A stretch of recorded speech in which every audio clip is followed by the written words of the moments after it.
The last void agreement could be found under Section 30 of Indian Contract Act, and it is regarding wagering agreement.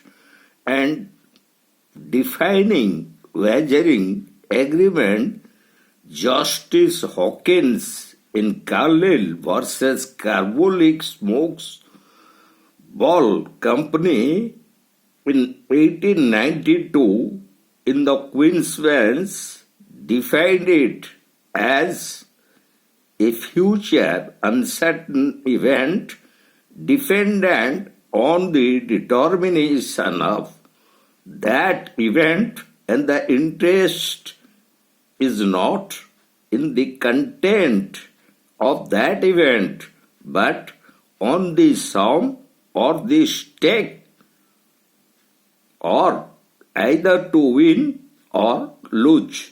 So it is an uncertain event where there is chances of gain or loss, and it is beyond the control of the parties, and the stakes for that content is only on the interest, and that is only determine the difference in price.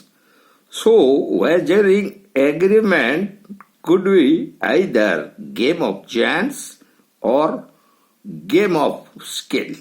So, in that connection, one transaction that is found in Bombay market, and that is Teji Monday transaction.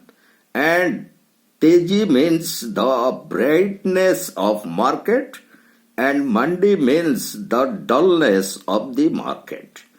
So regarding the differences in price of those goods which are on transaction, that is the only stake of the parties. They are not entirely bothered about the very content of that agreement or that regarding the goods. So as it only deals in the differences in prices, so it is called Teji Mandi transaction. So it is a wagering agreement, so it is void. But there is another kind of transaction also in Bombay, and that is Pakki Arhat and Katchi Arhat. And this type of transaction reveals that there is a principal, an agent, and a third party. And here it is only the transaction of goods of the principal to the third party by the agent. So here there is no question of any stake on the very content or the goods regarding the difference in prices. So it is not an wagering agreement.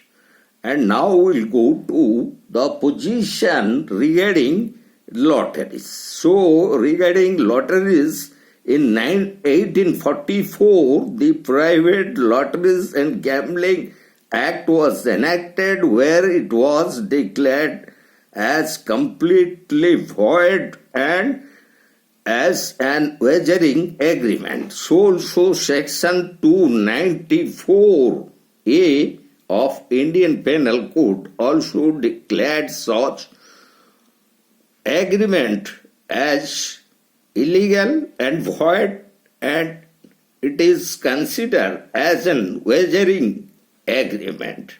But subsequently, the Lotteries Regulation of 1998, it provided that on the prior permission of government there could be lotteries. So at present there are 13 states like Sikkim, Manipur, Meghalaya, Tripura, Kerala, Maharashtra, Madhya Pradesh, etc.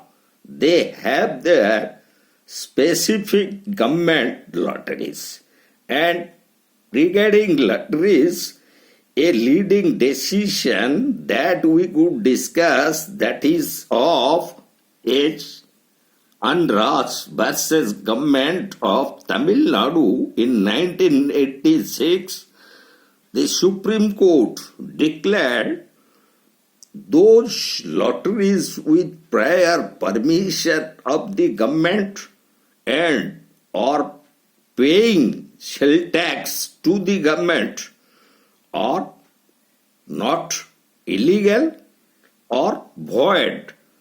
So also another regulation, that MP's Lottery Adhiniyam 1973, of which Section 3 was declared as void in the leading case Subhash Kumar versus Madhya Pradesh in 2000, and also regarding chit fund there was a leading case, and that was Narayanam Iyengar versus Bhilla Charini of 1927, where it was declared that a chit fund is not lottery.